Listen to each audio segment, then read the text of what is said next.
2012 жылдан бери май айынын 3 жекшембиси энелер күнү катары белгиленип келет. Быйыл бул майрам 17 майга туш келди. Биздин өлкөдө бул күн энелердин коомдогу ордун, алардын статусун жогорулатып, энелерге көңүл буруга арналган күн болуп калмакчы. Дүйнө жүзүндө бардык өлкөлөр бул майрамды кызуу белгилешип, анын атайын күнү аныкталган. Ар бир өлкө өзүнүн маданиятына, салтына, ырым-жырымына таянып, салттуу түрдө белгилеп келишет. Президент Сооронбай Жээнбеков да жалпы энелерди бул даталуу күн менен куттуктап, ийгиликтерди багындырып, элге таанылган апаларды куттуктады. Өкмөт бул жумада парламентте отчет берди. Анын күнгөй тескей тууралуу алдыда сөз болот. Коронавирус илдети бүт дүйнөнү каптаган оор апаат болуп жатканы менен Кыргызстандын дыйкандары жаз жарыш, күз күрөш деп жазга айдап себиштерине үлгүрүп, алды түшүмүн ала баштады. Ал эми бүгүн сутка ичинде COVID-19 илдетин жугузуп алган жаңы 21 учур катталды. Эфирде Пирамида Жумалыгы, аны мен Элич Кулназаров алып барам. Саламатсыздарбы? Бүгүн Москвадан 402 кыргызстандык учуп келди. Арасында майып, оорлуулар дагы бар. Алар Манас аэропортунан текшерүүгө алынып, милдеттүү түрдө алынуучу карантинге жаткырылышты. Элчилик менен байлашканыбызда май айынын соңунан тарта Россиядан Кыргызстанга жума сайын чартердик каттам уюштурулуп турарын айтышты. Андан сырткары чартердик каттам менен кетүү үчүн кезекте дагы 1000ден ашуун адам турганын, арасында кош бойлуулар, өнөкө тоорго кабылган бейтаптар бар экенин, аларды бир аз чыдап күтө турууну өтүндү. Дипломатиялык өкүлчүлүк Оренбург облусунун Бузулук районунда калган кыргызстандыктар боюнча дагы маалымат берип, азыркы тапта Бишкекке чартердик каттам уюштуруу маселеси чечилип жатканын кошумчалады. Бул каттам менен 200 жаран мекенге жиберилет. Биринчи кезекте тизмеге оорлуулар, улкайгандар, кош бойлуулар кирет. Азыркы учурда кете тургандардын тизмесин түзүп, түшүндүрүү иштерин жүргүзүү үчүн ал жака элчиликтен тажрыйбалуу дипломаттар жөнөп кеткенин айтышты. 17 майга карата бир сутка ичинде республика боюнча COVID-19 инфекциясынын жаңы 21 учуру катталды. Алар Бишкек шаарынан 2 болсо, Санкт-Петербургдан келгендерден 10 адамдан чыккан. Чүй облусу боюнча 3 учур, Нарын областында 6 адамдан чыкты. Республика боюнча жалпы бул илдетти жугузуп алгандардын саны 1138ге жетти. Президент Сооронбай Жээнбеков коронавируска байланыштуу түзүлгөн кырдаалда экономика үчүн жоготуулар менен бир катар артыкчылыктар дагы бар экенин айтат. Бул жумада бизнес ассоциациялардын өкүлдөрү менен жолугушууда мамлекет башчысы өлкө экономикасынын ачыктыгы жана эркиндиги бул кырдаалдан артыкчылык табууга мүмкүнчүлүк берип, кандай гана глобалдуу же локалдуу экономикалык депрессия болбосун, андан ишкерлердин жигердүүлүгү алып чыгат. Экономиканы жандандырууда чакан жана орто бизнестин өзгөчө ролу бар деп баса белгиледи. Андан сырткары мамлекет башчысы коронавирус инфекциясынын жайылышы республиканын макроэкономикалык абалына зыянын тийгизип жатканын айтты. Жолугушуунун катышуучулары туш болуп жаткан кыйынчылыктарын кеп кылып, бир катар өздөрүнүн дагы сунуштарын айтышты. Эске салсак, өкмөт буга чейин коронавирус маселесинен улам республикалык бюджет 9,7 миллиард сомго аз чогулганын кабарлаган. Ал эми Бишкек мэриясы акыркы 2 айда шаардык бюджетке 900 миллион сом түшпөй калганын жарыялаган. Бул тууралуу алдыда кеңири сөз болот. Дүйнө жүзүндөгү бардык мамлекеттерде коронавирус пандемиясы экономикалык абалга залакасын тийгизип жаткан чагы. Мындай көрүнүш экономикасы жакшы делген АКШ, Европа өлкөлөрүндө дагы ачык айкын көрүнүп турат. Мындай кырдаалда кризистен алып чыгууга ар тараптан жолдор изделе баштайт эмеспи?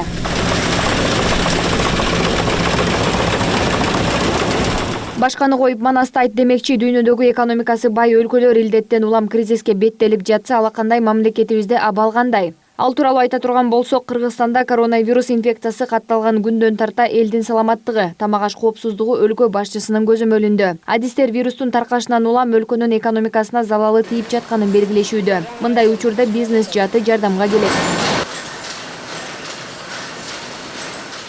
Дал ошол себептен өткөн жума мамлекет башчы бизнес өкүлдөрү менен жолугуп, андагы көйгөйлөрдү, бир катар сунуштарды укту. Көйгөй катары чек-аралардын жабылуусу, негизги өнөктөш өлкөлөр менен жүк ташуунун көлөмү төмөндөгөнү айтылды. Чындыгында эле учурда чек-аралар жабык. Кыргызстан тигүү тармагы боюнча кошуна өлкөлөргө салыштырмалуу алдыңкы орунда турат. Жана дагы Орто Азия, Казакстан, Россия Федерациясы сындуу өлкөлөргө көп тигүү тармагы экспортталат. А бирок учурда Орто Азия, башка кошуна өлкөлөр гана эмес, дүйнөнүн бардык булуң бурчун каптаган таажы вирусу Кыргызстандын тигүү тармагына болгон муктаждыкты жоготту. Өлкөдө этап менен ишин жандандыра баштаган тармактардын эң алгачкысы болуп дал ушул тармак иштеп баштаган. Ал эмес карантин маалында ондогон ишканалар иш багытын өзгөртүп, колунун келишинче экономиканы көтөрүүгө көмөк көргөзүү аракетин көрүүдө. Бирок Ликпром ассоциациясынын президенти Сапар Асанов баарыбыз биргеликте этап менен кадамдалган пландарды иштеп чыгып, кризистен чыгышыбыз керек жана экономикабызды калыбына келтиришибиз зарыл деген пикирде.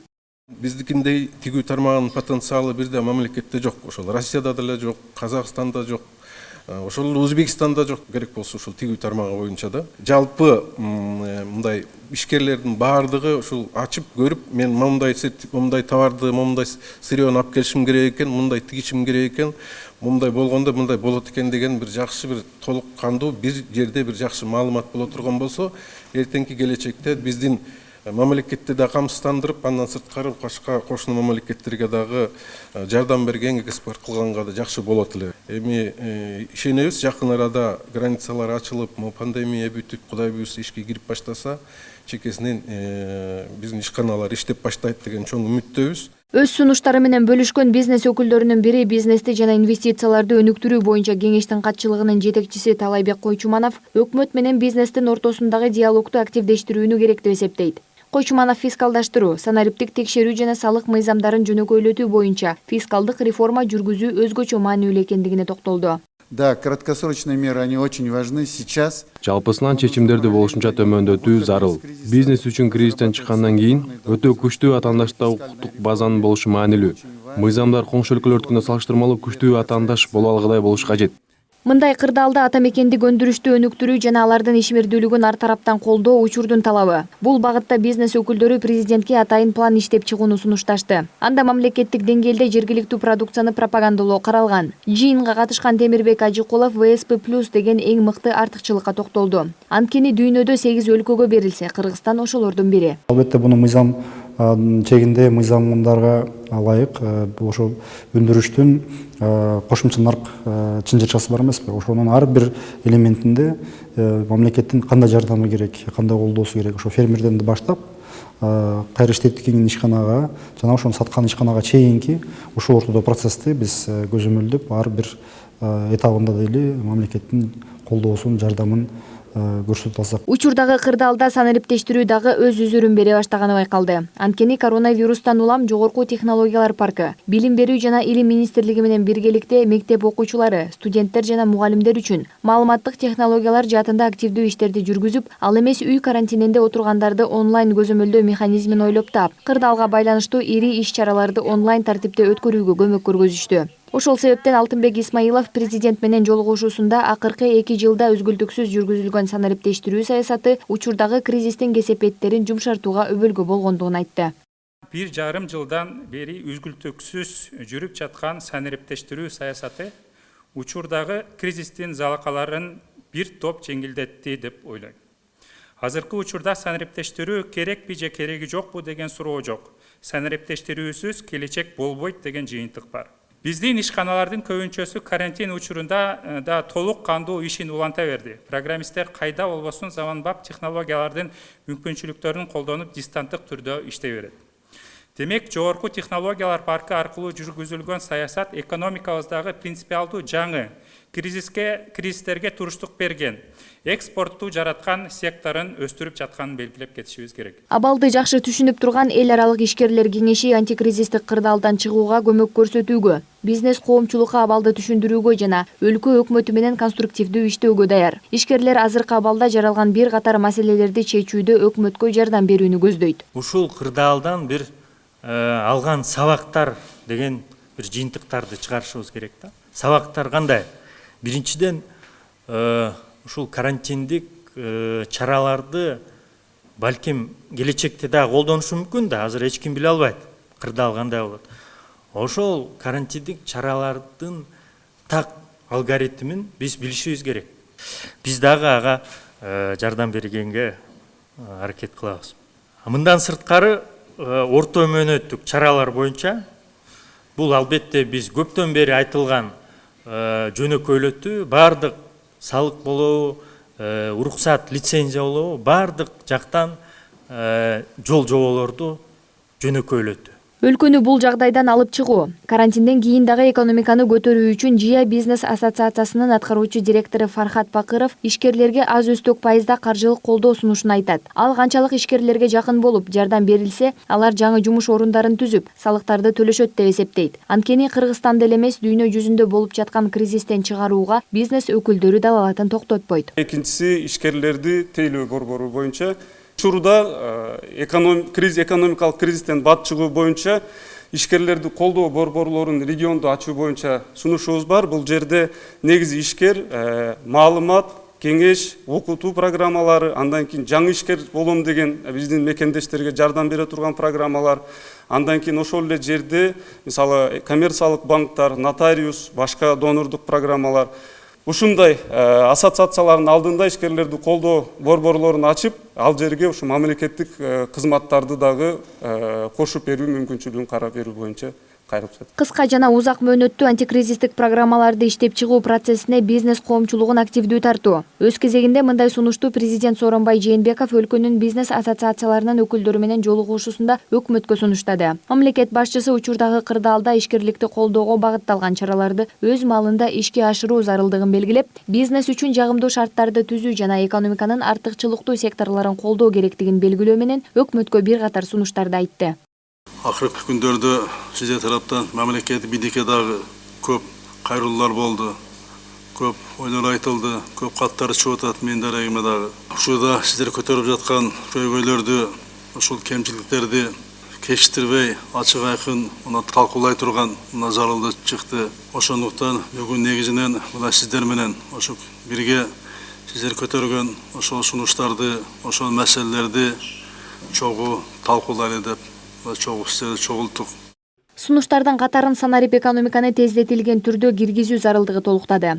Анткени санарип технологияларды кеңири колдонуу, ишкерлер үчүн түшүнүктүү жана ыңгайлуу эрежелерди иштеп чыгуу, онлайн кызмат көрсөтүүлөрдү күчөтүү, салык мыйзамдарын либералдаштыруу — мунун баары бизнеске болгон административдик басымды жана бюрократияны азайтат. Айтылган сунуштардан улам жакын арада инвестициялык кеңештин отуруму өтөт. Ал өкмөттүн аянтчасында бизнес өкүлчүлүгүнүн катышуусунда чоң жыйын болот. Анда буга чейин бекитилген өкмөттүн экинчи антикризистик долбоорунун ишке ашышы сүйлөшүлөт. Мы обсудили, что в ближайшее время проведем заседание инвестиционного совета, на котором... Биз бардык баяндамаларды угуп, жакын арада инвестициялык кеңештин атайын отурумун өткөрүүнү пландадык. Биз буга чейин дагы биринчи антикризистик долбоорду түзгөндө бизнес өкүлчүлүгүнүн сунуш пикирлерин укканбыз. Эми экинчи долбоордо дагы сунуштар кабыл алынып, чоң деңгээлде сүйлөшүүнүн жыйынтыгы кубанычтуу болот деп ишенем. Ажоо учурдагы кризис шартына жараша талап кылына турган атамекендик товар өндүрүүчүлөр үчүн колдоо көрсөтүү механизмдерин дыккат иштеп чыгуу зарылчылыгын белгилейт. Ал өлкөдө кандай гана экономикалык кыйынчылыктар болбосун, андан ишкерлердин активдүүлүк алып чыгаарын билдирип, бизнес жаатына ыраазычылыгын айтат. Мына сиздер, бизнес ишкерлер ушул абалды туура түшүнүп, туура баалап, элибизге, калкыбызга керектүү болгон эң негизги товарларды, зарыл болгон товарларды азык түлүк менен камсыздап турдуңуздар. Айрыкча аз камсыз болгон үй бүлөлөргө өзүңүздөрдүн жардамыңыздарды аяган жоксуздар. Бардык бизнесмендер жерлерде колунан келишинче ушул оор акыбалды түшүнүп жардам берип жаттыңыздар.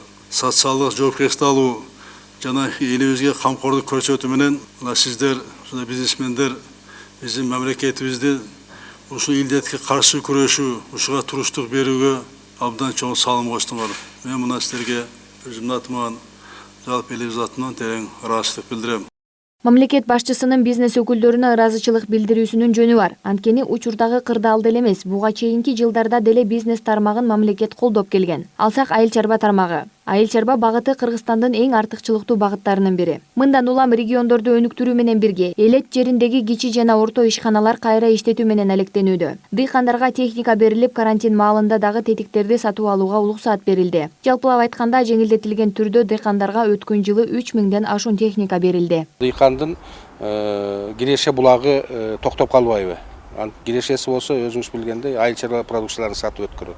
Мына ошого жараша ошол дыйкандын бизнес планына көңүл бурулат дагы, аларга биздин адистер кеңештерин да берет. Кээ бир дыйкандар ошол биздин кеңештердин негизинде ошо бизнес планын кайра өзгөртүп, ошол өздөрү каалаган техникаларды алып жатат. Эми бир эле көрсөткүч бул операциялардын жакшы жүрүп атканына айгине болот. Ошол лизинг долбоорлору аркылуу берилген кредиттер бүгүнкү күндө 100% кайра кайтарылып жатат. Мамлекет кайра иштетүүнү колдоо максатында элеттеги ишканалар үчүн кыйла жеңилдиктерди көрсөтүүдө. Былтыр аймактарда кошумча 3 соода логистикалык борбор иштеп баштады. Алардын бири Кочкор районундагы Үйрөндүк картошка жоопкерчилиги чектелген коомунун 2200 тонналык жашылча жемиш сактоочу жайы. Ал эми Кара Суу районунда Туран Групп жана Бишкектеги Дордой дыйкан жичикалары 500дөн 1000 тоннага чейинки продукцияны сактай алат.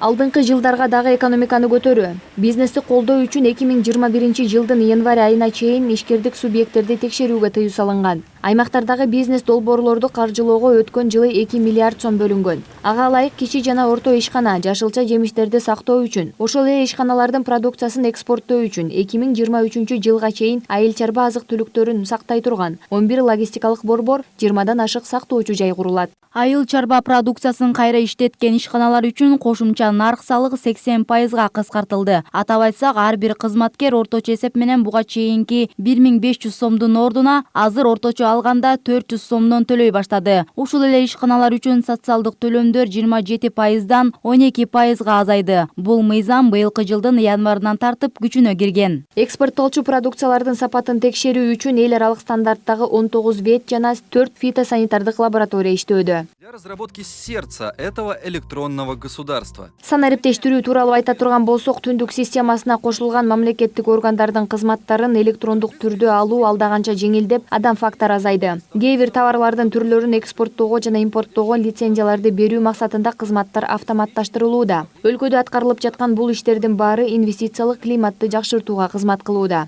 Электронная подпись, она свидетельствует, она легализует. Учурда электрондук колтамга менен маалымат алмашуу иштеп баштаган тармактын баарында колдонулуп жатат. Бул биринчи кезекте бизнес чөйрөсүнө зарыл болбогон виртуалдык буюм десем болот. Анткени ал электрондук документтин легалдуулугун жана аныктыгын далилдейт. Жана ал документти эч ким өзгөртө албайт. Буга чейин баасы кымбат болгону үчүн өтө таралган эмес. Азыр болсо 10 эсеге арзандап 340 сомду түзөт. В связи с чем на площадке Государственного комитета информационных технологий и связи Муну менен катар эле бажы тармагында ишкерлерди тейлөө дагы жөнөкөйлөштүрүлдү. Бүгүнкү күндө толук кандуу иштеп жаткан 14 өткөрмө пунктунун товар өтүүчү 9 өткөрмө пунктунда жана 4 бажылык тейлөө жайында онлайн байкоо системасы орнотулган. Коюлган 506 видеокамеранын ичинен 13 видеокамера түндүк системасына туташтырылган. Буга чейин бир унааны бажылык тейлөө 3-5 саатка чейин созулса, учурда 10-15 мүнөттү гана түзөт.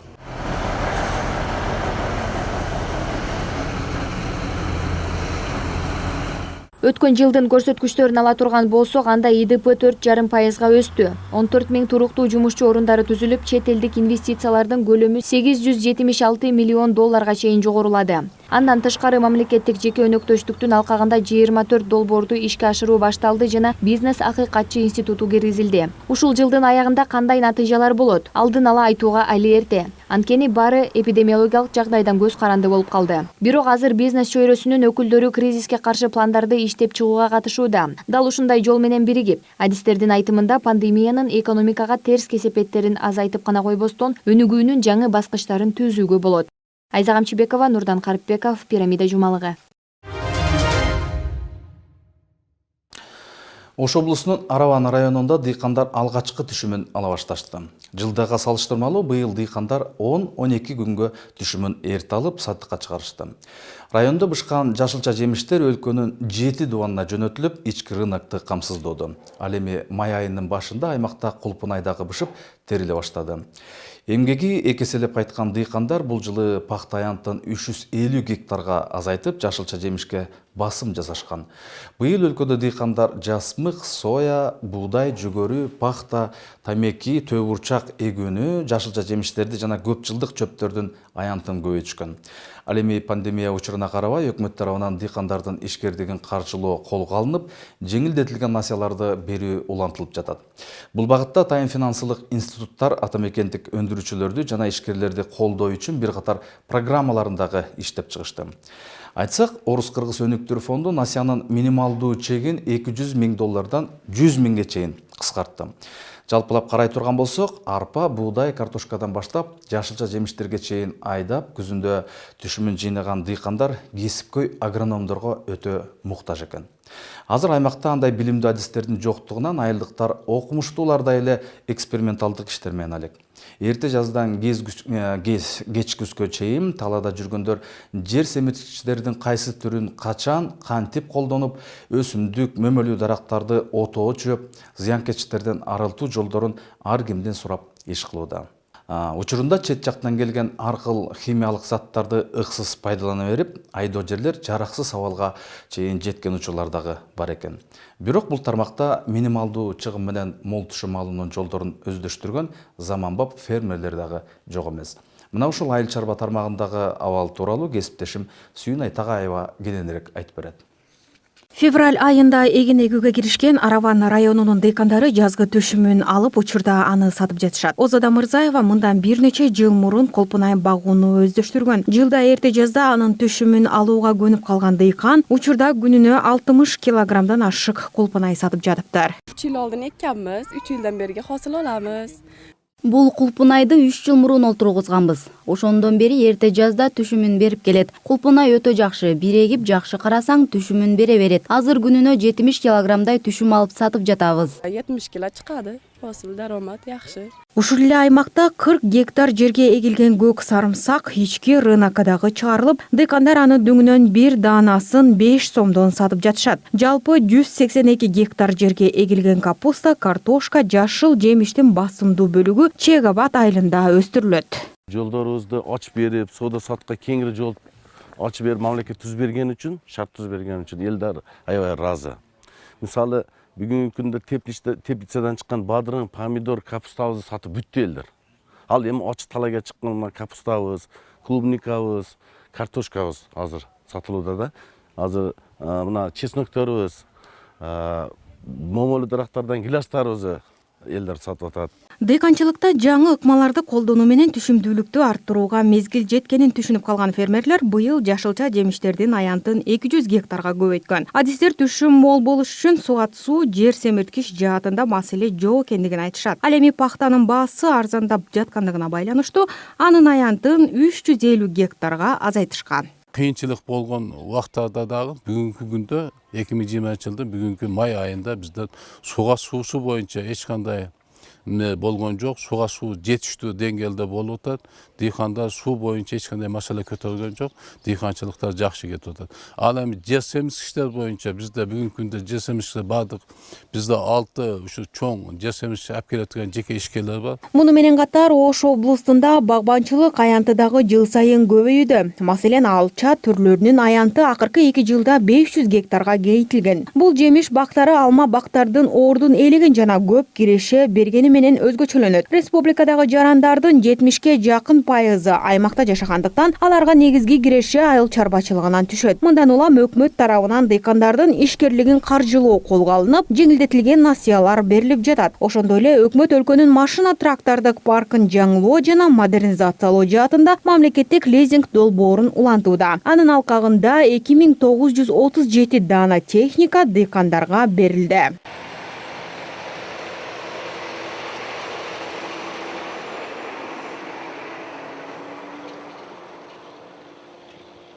Роман Викиленко 2 жылдан бери акылдуу техниканын жардамы менен жер иштетип келет. Анын тракторуна автоматтык башкаруу механизми орнотулган. Ал механизм жер айдоодо жана түшүм алууда бардык чыгымдарды, ошол эле учурда түшүмдүн көлөмүн так көрсөтүп турат. Без автоматического управления. Бул техника башка тракторлорго караганда күйүүчү майды азыраак талап кылат экен. Жер тилкесине киргенде бир учурда 24 метрге чейин үрөөн сейип кетет. Кийин түшүмдү алууда да ушундай аралыкта жыйнап алууга болот. Трактордун механизмине киргизилген тапшырма автоматтык түрдө башкарылып, бардык талаптар чектен чыкпай аткарылат. Башкача айтканда, үрөөн же жер семирткичтерди себүүдө жердин кыртышына карата система өзү өлчөмдөп себет. Каарманыбыз айыл чарбадагы акыркы технологияларды колдонуу менен эмгек жана каражатты аз талап кылуу жолдорун үйрөнүп алган. Америкалык айыл чарба компаниясы чыгарган техникалар өлкө дыйкандары үчүн минималдуу чыгымдар менен мол түшүм алуу үчүн атайын алынып келинген.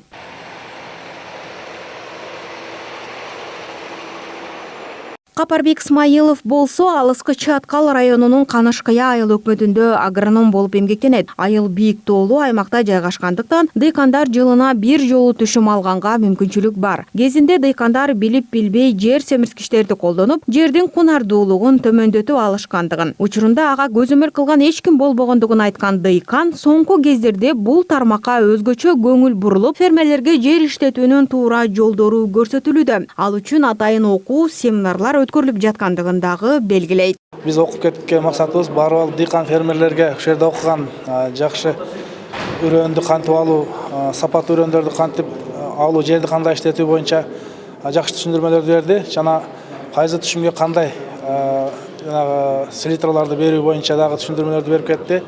Бул окуунун негизги максаты ошол айылдагы түшүм ала албай жаткан фермер дыйкандарга ошол түшүмдү жогору алуу максатында ушул окууну уюштуруп атат. Мындан нары дагы ушундай окуулар жүрөт деген ниетте азыр 400 канча агрономдорду, жеке агрономдорду окутуп сертификат тапшырышты да. Мамлекет базар экономикасына өтүп, айдоо жерлер жеке менчикке бөлүштүрүлгөндөн бери 450ден ашык чарбалар 50 миңге бөлүнүп, майдаланып, экономикалык эффективдүүлүк деген түшүнүк жоголгон. Бирок бул тармакта чоң потенциал пайда болгонун, жаңы технологиялар менен иштеп баштаган ишкерлер мамлекет тарабынан колдоого алынууда. Үмүтүбүз бар экен, себеби дегенде ошолордун сүйлөгөн, билген өзлөрүнүн деңгээли ушул дүйнөлүк айыл чарбасындагы болуп жаткан жана ошолорду бизге өзүбүздүн экономикабызга алып келип аткан балдар экенин түшүндүм да. Бирок ошол жана ассоциацияга биригип аткан балдарды колдосоңуздар. Мына алыстан келип, Баткенде, Нарындан, Көлдөн келип атасак, ошо ассоциацияга биригип, жерлердин баарын ирлештирип, биздики эми азыр жеке менчикте өзүнүн макулдугу болбосо бирикпей калдык да. Проблема ошондо да бизде. Эми ошону ирлештириш үчүн алар биздин дыйкандарыбызга ишенич алып келишибиз керек.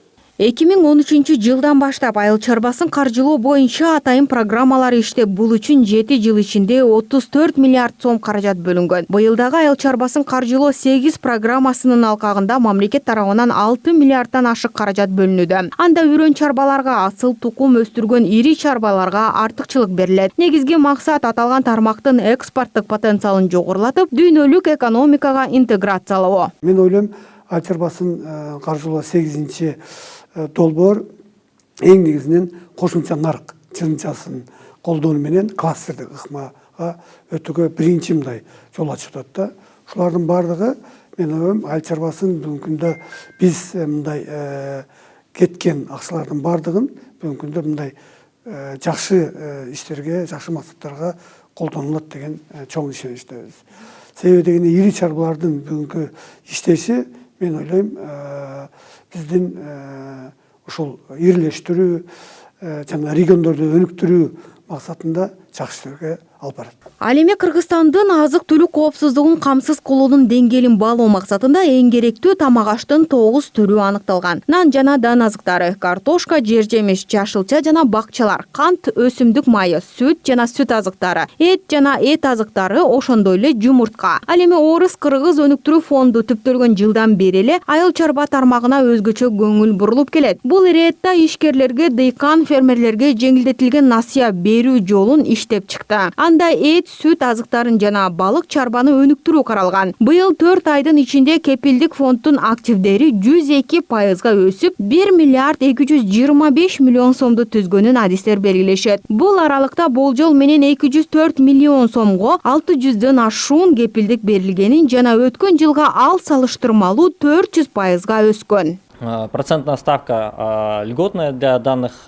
Биздин фонд тарабынан иштелип чыккан 3-чү антикризистик планда айыл чарбасындагы сүт азыктарын, эт азыктарын өндүрүү багыты жана балык чарбаны өнүктүрүү каралган. Буга ылайык ишкерлер жеңилдетилген насыя алып, жүргүзүп жаткан ишин илгерилете алат. Насыя түздөн-түз фонд тарабынан жана коммерциялык банктардан берилет. Жылдык пайызы 2ден 6%га чейин гана болот. Быйылкы жылы Талас областында төө бурчактын баасы жогорулап, аймактын эли ыраазы ыраазы болууда. Бул жылы 1 килограмм төбурчактын баасы 70 сомдон 80 сомго чейин жеткен. Былтыр болсо 52.830 гектар жерге төбурчак себилип, түшүмдүүлүгү 18%ды түзүп, 91.469 тонна түшүм жыйналган. Жыйналган төбурчактардын тегинен көбү дүйнөнүн 23 мамлекетине экспортталды. Анын ичинде Түркия мамлекетине 19.510 тонна төбурчак жөнөтүлгөн. Ошондой эле экологиялык таза азык былтыр биринчи ирет ортомчусуз экспортко чыгарылды. Буга өлкөдөгү жаңы ачылган ИАЭПтин талаптарына жооп берген заманбап лабораториялар менен жемиштерди сактап, кайра иштете турган консолидациялык борборлордун ролу чоң. Булар берген сертификатты дүйнөнүн бардык өлкөсү тааныйт.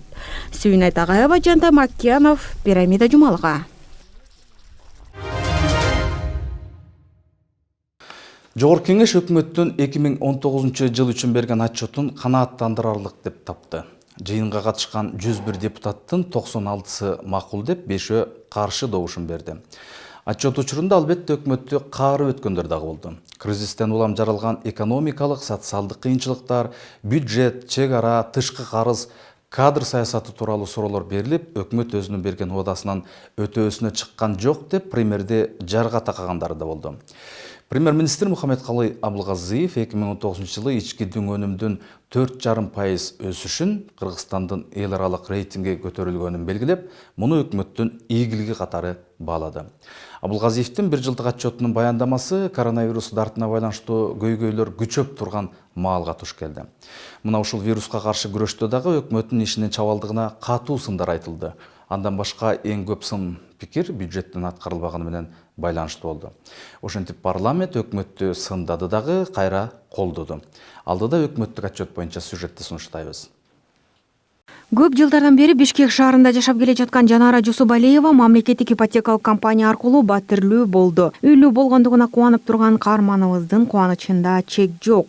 То есть это достаточно то же самое люди оплачивают ежемесячно. Мен буга чейин тапкан каражатымды ижарага алган батирлерге төлөп келчүмүн. Эми болсо өкмөттүн жардамы аркылуу үйлүү болуп отурам. Сүйүнүп турам. Взяв кредит уже на свое жилье, как говорится, оплачивать. 2018-2019 жылдар аралыгында мамлекеттик ипотекалык кредиттер боюнча 2 миллиард сомдон ашык көлөмдөгү насыя берилген. Мунун ичинде бюджеттик чөйрөдө иштегендерге тең жарымы бөлүнгөн. Өткөн жылы жалпысынан 1417 жаран өз турак жайына ээ болушкан. 2 жылдын ичинде мамлекеттик кызматкерлер үчүн мамлекеттик ипотеканын пайыздык чендери 12ден 6%га чейин төмөндөгөн. Ал эми учурда бала чакалуу жаш үй бүлөлөргө артыкчылыктар берилүүдө. 2 миллиард сомдон ашык көлөмдөгү арзан насыялар берилди. Мунун ичинде бюджеттик чөйрөдө 1 миллиард чөйрөдө иштегендерге 1 миллиард сомго кредит бердик. Андан тышкары Улуттук банк, Керемет банк аркылуу 1 миллиард сомго жаңы социалдык ипотека программасын ишке киргиздик. 2019 жылы экономикалык көрсөткүчтөр жакшырып, өлкөдөгү ишкерлерди салыктан бошотуу, жеңилдетилген насыяларды берүү, курулуш тармагына уруксат алуунун мөөнөтүн кыскартуу өңдү, бир катар өзгөрүүлөр өлкөнүн эл аралык рейтингинде ордун жакшыртканга шарт түзгөн. Мухаммедкалый Абылгазиев жетектеген өкмөт былтыр өлкөдө ички дүң продукция 4,5%га өскөнүн дагы ачыкташты. Ишкердикти колдоо жаатында ички дүң продукциянын үлүшүндө анын ичинде чакан жана орто ишкерликтин үлүшү 37%дан 39,5%га бул кичи жана чакан ишкерлердин үлүшү көбөйүүдө. Бул дагы жакшы көрсөткүч дейм. Себеби дегенде азыркы финансылык жана коронавирус менен байланышканда биз көрүп атабыз, чоң экономикалар момундай кризисте өзлөрүнүн мамилдүүлүгүн көрсөтүш абдан кыйын.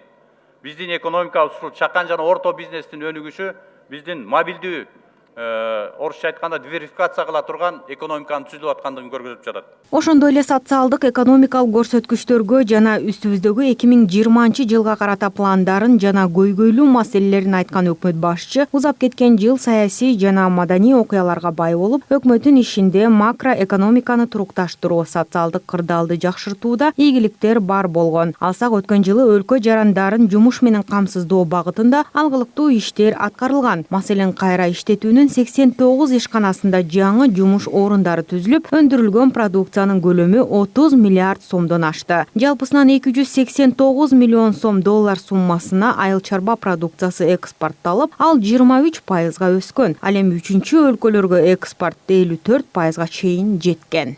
Былтыркы жылдын жыйынтыгы боюнча айыл чарба продукциясынын, токой чарбасынын жана балык оолоочулуктун дүң продукциясы учурдагы баалар менен эсептегенде 220 миллиард сомго өндүрүлдү.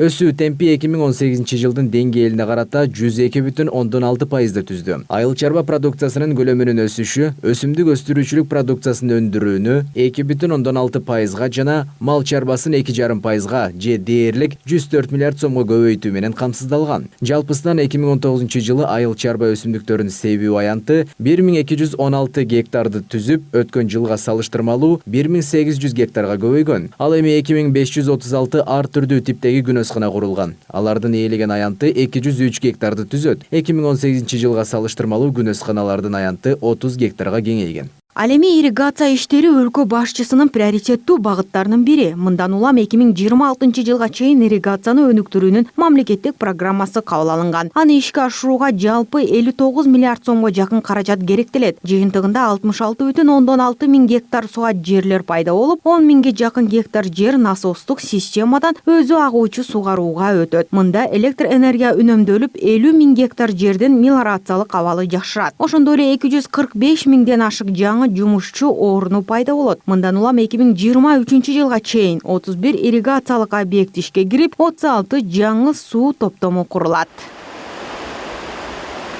Өкмөттүн өткөн жылы аткарган ишинин отчетунда былтыр кемчиликтерге караганда жетишкендиктер көп болгон. Премьер-министрдин маалыматында курулушка уруксат берүүдө аймактарда 2 жыл ичинде эле 200дөн ашык социалдык объекттер салынган.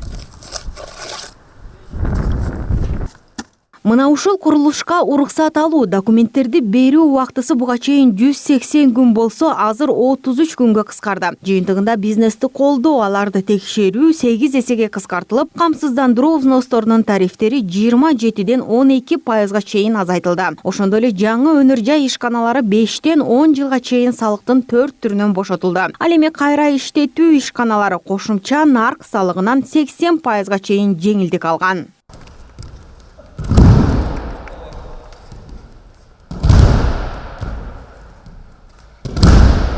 Спорт ден соолуктун булагы демекчи, өткөн жылы 1 миллиард сомго 128 спорттук объект курулуп, ремонттон өткөн. Ошондой эле спортчуларга стипендия берүүдө мамлекет өзгөчө көңүл бурган. Маселен, буга чейин жогорку категориядагы спортчулар 45 миң сомдон алса, учурда ал 75 миң сомго чейин көтөрүлгөн. Ал эми элдин өкмөттүн ишинин аткарылышына болгон баамы дагы жаман эмес. Алсак, калктын милицияга болгон ишеними дагы 5%га жогорулаган. Бирок өкмөт ишинде натыйжалар менен бирге кээ бир жагдайларды чечүү маселеси дагы бар экендиги айтылды. Пандемия азыр биздин дагы бир жолу экономикабыздын чабалдыгын көрсөттү. Туурабы? Бул эми общий жалпы бүт мамлекеттерге келген проблема. Бирок биздин ички өзүбүздүн резервтерди колдонбой бүгүнкү күндө дагы азыр силер глубокий реструктуризация жасайбыз дейсиңер. Эмнеге барасыңар? Оптимизация деп кыскартканга барасыңар. Дальше что? Рост жок, доход жок. 1150 предприятияда мамлекет 105 калыптыр. Калганы кайда кетти? Кыргызстан боюнча 181 ишкананы тандап алдык азыркы учурда. Ошону ар бир министрликтерге, орун басарларына табыштап, ушу кризистен чыкканга мүмкүнчүлүк берсин деп сунуштап атабыз. Жалпылап алганда аткаруу бийлигинин ишинде өткөн жылы дээрлик бардык тармактарда өнүгүү байкалган. Өкмөт негизги багытты экономика, анын ичинде инвестиция, акча, насыя саясаты, бюджеттин аткарылышы, өнөр жай, энергетика, айыл чарбасы, билим берүү жана саламаттыкты сактоо, санариптештирүү, туризм, региондорду өнүктүрүү багытында мамлекеттик иштерди алгылыктуу алып барган.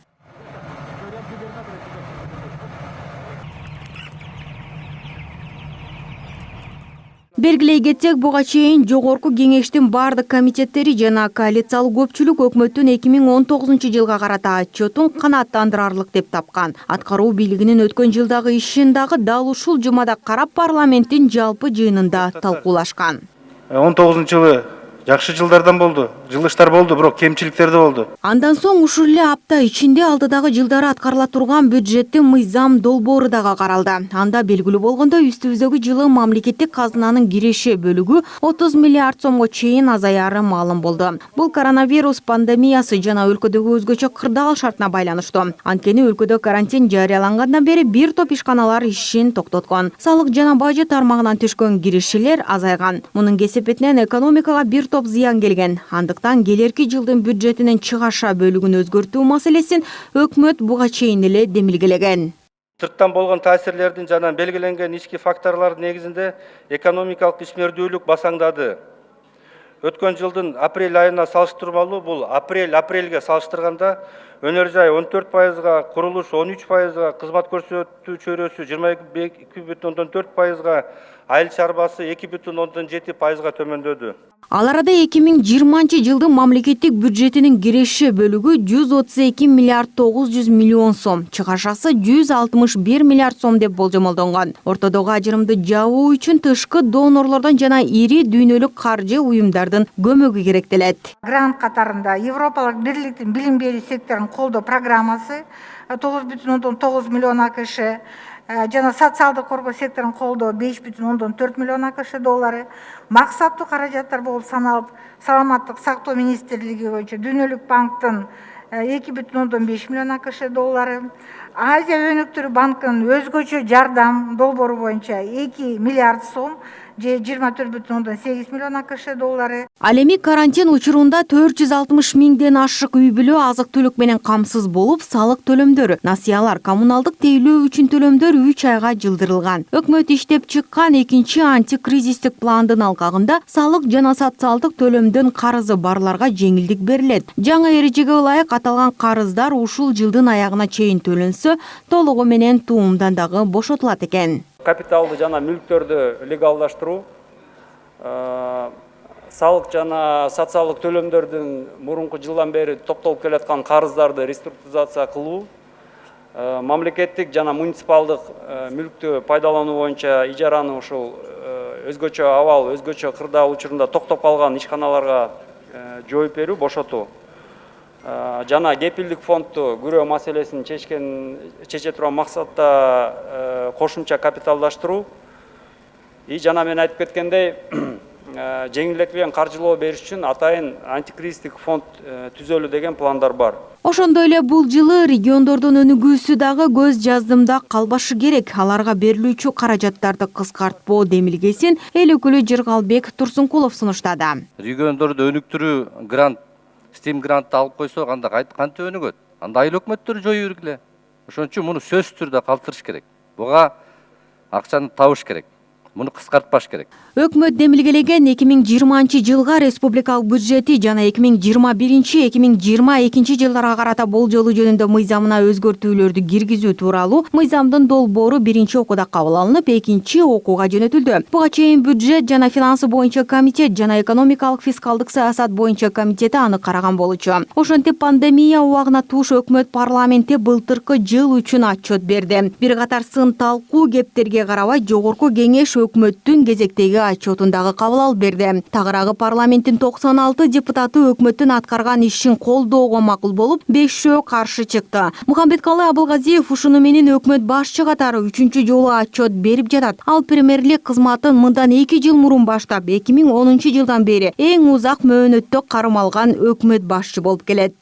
Сүйүн Айтагаева, Бактыбек Маматсаев, Пирамида Жумалова. Эне бул жашоонун, ыйыктыктын жана жылуулуктун символу.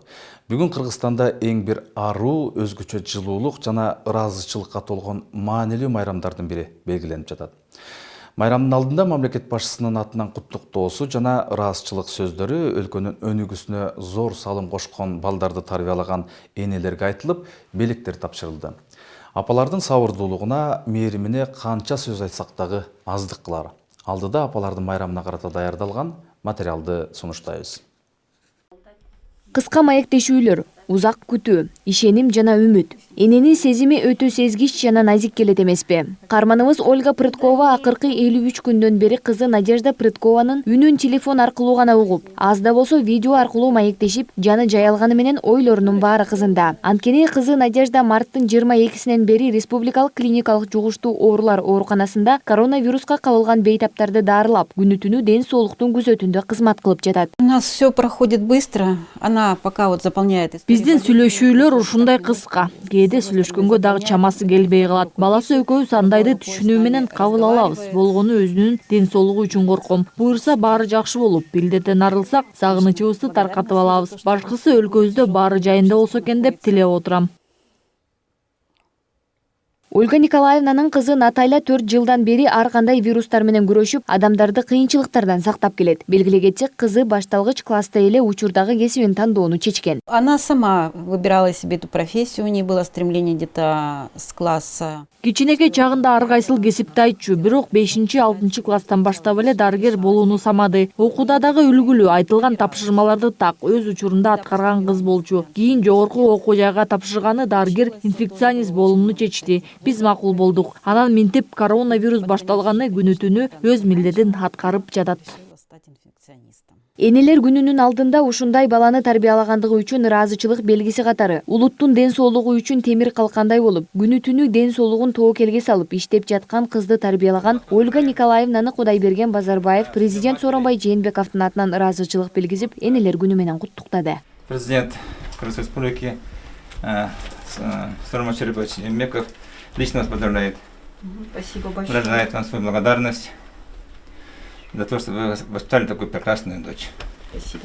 Это вам от президента вот. Спасибо большое. Вот благодарственное письмо, Николаевна, подписано лично президентом. Өзүңөр билгендей, Кыргыз Республикасынын президенти Сооронбай Жээнбекович Жээнбеков бүгүн эне күнүндө бүт энелердин баардыгын куттуктабады. Бүгүн биз атайымнакей Ольга Николаевнанын үйүнө келгенбиз. Бул кишинин кызы болсо 22 марттан бери больницадан чыкпай, инфекционный больницада иштейт. Мына бүгүн дагы эне менен кыздын ортосундагы сүйлөшүү көпкө узаган жок. Президенттин атынан ыраазычылыкты билдиргенге гана үлгүргөн эне түнү күзөттө турган кызына түшүнүү менен мамиле кылат. Мы тут пришли, тебя поздравили. Благодарность мне за тебя, то, что ты там стоишь. Так что дальше также продолжай. Все, ладно, хорошо, давайте. Ушул күндөрү дарыгерлер жана коронавирустук инфекция менен күрөшүп жаткандар өлкөнүн баатырлары болуп эсептелет. Аларга башты ийип таазим кылуу гана аздык дейт президенттин куттуктоосун жана ыраазычылыгын жеткирген Кудайберген Базарбаев. 2 ай болуп калды. Же үйүнө келбейт, же эс албайт. Мынакей биякта энеси, мына баласы. Ушун баарына карабастан мынтип күнү-түнү иштейт да. Ушундай жакшы адамга, ушундай жакшы медайымгачы тарбияны ким берди? Энеси берди. Вот энеси болсо бүгүнкү күндө мындай ыраазы болуп атат.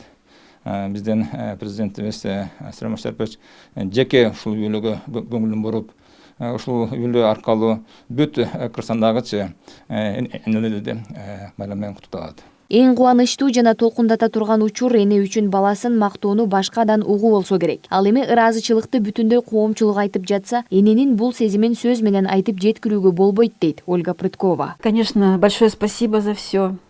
Я очень рада всему этому, что так вот получилось. Я просто... Мен эмне деп айтаарымды дагы билбей турам. Күтүлбөгөн жерден эң чоң сюрприз болду. Ыраазычылыгымды гана айтам. Мен эле эмес, ар бир ата эне эли журту сыймыктана турган уул кызды тарбиялагысы келет эмеспи? Андай бакыт мага да буйруптур. Кубанычымда чек жок. Дарыгер инфекционист Наталья Прыткованын баласы Руслан апасын сагынып турган чагы. Апасы менен телефон аркылуу сүйлөшкөн Руслан кыска убакыттын ичинде бүт жаңылыкты айтканга үлгүрөт. Скучаю. В первый день, как она ушла, скучал. Даже сны про нее были. А еще остались про нее сны.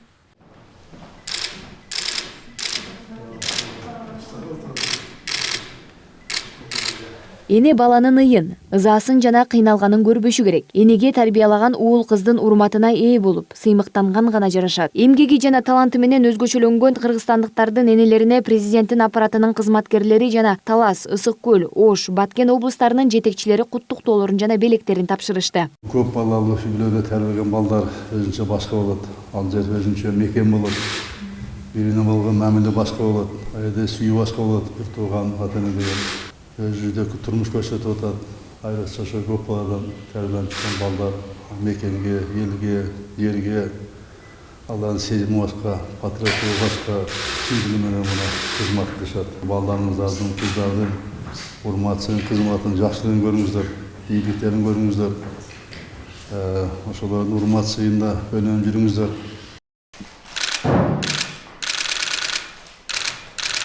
Патриоттуулук энелердин жылуулугу жана камкордугу менен калыптанат. Эне сүтү менен ар бир бала өз мекенине болгон сүйүү сезимдерин өздөштүрөт. Мына ошондуктан анын өлкөсү үчүн жоопкерчилик энеге болгон сүйүүдөн башталат. Буга ылайык Сооронбай Жээнбеков май айынын ар бир 3-чү жекшембесинде белгиленип жаткан энелер күнүнүн алкагында көп балалуу энелер менен жолугушту. Белгилей кетсек, президенттин жарлыгына ылайык 1014 энеге Баатыр эне наамы, 519 энеге эне даңкы наамы ыйгарылды. Айза Камчыбекова, Нурдан Карыпбеков, Пирамида жумалыгы. Дагы бир жолу энелер майрамы менен жалпы апаларды куттуктайбыз. Сиздерге бакубат турмуш, бекем ден соолук каалап, бүгүнкү көрсөтүүбүздү жыйынтыктамакчыбыз. Эйинки эфирде көрүшкөнгө чейин сак саламатта туруңуздар. Аба ырайынын демөөрчүсү Бишкек Капстрой курулуш компаниясы.